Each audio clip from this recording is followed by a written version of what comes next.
he sees an opportunity to take what is already, a paralyzed political body in Congress and to push it into a coma. Was this a coup for Putin or for Carlson? It's hard to see what Carlson thought he was going to achieve with this. I think, whether it has the impact that Putin wants it to have, it remains to be seen. I think to a certain extent, though, he's pushing, into an open door. I think the primary audience of this is, Tucker's viewers who are, base Republican voters who are going to be giving an earful potentially to their members of Congress as they decide whether or not to support the next round of supplemental appropriations for Ukraine's defense against Russia's invasion. I think he sees an opportunity to take what is already, a paralyzed political body in Congress and to push it into a coma. And if Tucker is willing to help him in that, then so be it. So was he a useful idiot, as Hillary Clinton says? Um, I look, I'm an academic. I'm not sure I want to throw around monikers like that, but I do think that, Putin wouldn't be doing this if it wasn't useful for him to do it. This is not a therapy session. This is not an opportunity for him to open his heart and explain his intentions and his inner thoughts to the American public.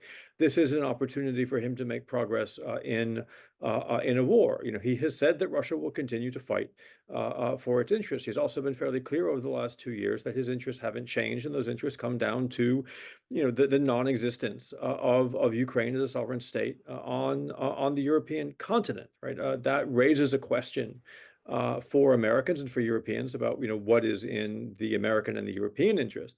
And he's trying to use this conversation and propaganda more broadly, right, to send home the messages, as we heard in that clip, that actually, why should Americans really care that much about what's happening in Europe when they have problems at home? Do you think, because I mean, obviously multiple outlets, including, the Times, Channel 4 News, the BBC, CNN, all of us have bid for interviews with Putin and been turned down. The fact that he has agreed to do an interview, albeit with someone who was going to give him a kind of easier ride, does that suggest a certain confidence that things might be going his way in the war?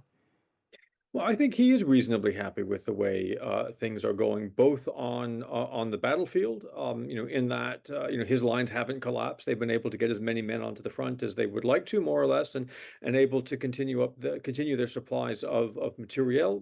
The Ukrainians have been unable to break through. Of course, the Ukrainians have been unable to break through in large measure because they haven't gotten what they needed and what they were promised and have been promised, particularly by the United States at this stage in the game. And so I think where Putin is most confident is the situation in Washington. He sees that Congress is probably right now dealing with its last opportunity to pass significant aid for Ukraine ahead of the November presidential elections. He sees an opportunity to put a nail into that Mm. coffin.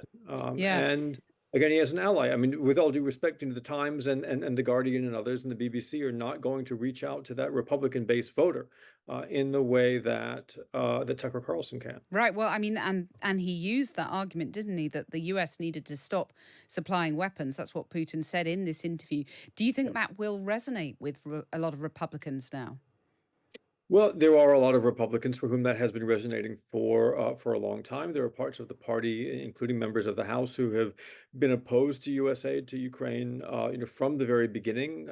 Their numbers, unfortunately, have grown, and we've seen, that they are willing to, put politics before what the Biden administration at least says is American national security interests. And in Mm. fact, what many in the Republican Party itself see as national security interests. We've seen them, first of all, subjugate support for Ukraine to the border. We've seen them then line up behind Donald Trump in not passing legislation that would strengthen the defense of the U.S. southern border, essentially as a political ploy in order to keep that platform plank alive for the presidential election this summer and this fall. And so, this gives people who were looking for excuses, another excuse.